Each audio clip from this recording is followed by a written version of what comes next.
তাহলে বিয়ে হয়ে গেল শর্মিষ্ঠা আর রাজুর।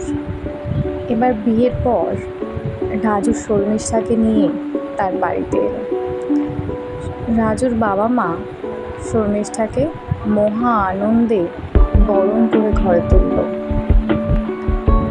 বিয়ের কিছুদিন পর যেতে না যেতেই রাজু একটি চাকরি পেল।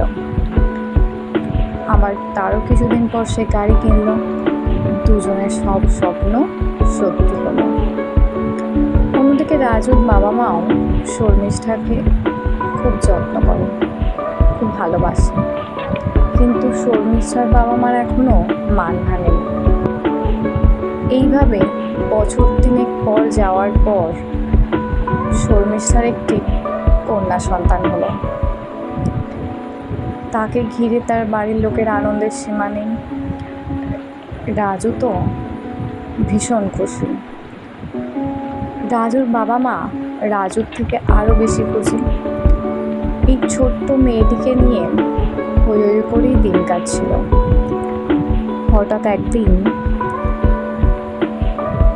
শর্মিষ্ঠা মাথা ঘুরে পড়ে গেল।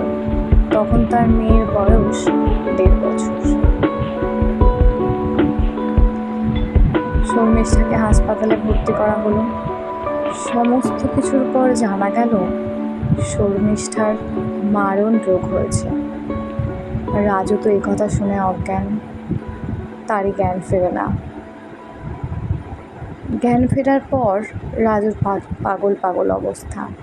সে কি করবে, কোথায় যাবে কিছুই জানে না। কিন্তু রাজু তার শেষ সম্বল দিয়ে শর্মিষ্ঠাকে ভালো করে বাড়ি নিয়ে এলো। বাড়ি নিয়ে আসার পর ইতিমধ্যে শর্মিষ্ঠার বাবা মাও শর্মিষ্ঠার শরীর খারাপের কথা শুনে আর নিজেদের আটকে রাখতে পারেনি। তারাও ছুটে এসেছিলেন। এবার যেন শর্মিষ্ঠার আরও ভরা সংসার। তার নিজের বাবা মা, রাজুর বাবা মা, তার মেয়ে, তার সুখ যেন উপচে পড়ছে। তার সুখের কোনো সীমা নেই। বেশ চলবে এইভাবে বছর 2। তারপর হঠাৎ আবার শর্মিষ্ঠার শরীর খারাপ হলো। তখন রাজু আবার শর্মিষ্ঠাকে হাসপাতালে ভর্তি করে। কিন্তু এবার আর রাজু শর্মিষ্ঠাকে বাড়ি ফিরিয়ে আনতে পারল না। ওই ছোট্ট মেয়েটি তার মা হারা হলো। রাজু তার জীবনের সব থেকে মূল্যবান জিনিসটি হারালো। রাজু কিন্তু একেবারে নিজেকে পাল্টে ফেলেছিল। আবার রাজুর জীবন থেকে শর্মিষ্ঠা চলে যাওয়ায় ওই বাচ্চা মেয়েটির মুখের দিকে তাকিয়ে সে বেঁচে থাকে।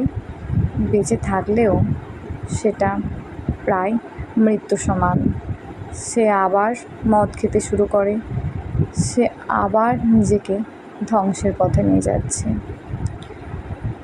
তারপর কি হলো আমার আর জানা নেই।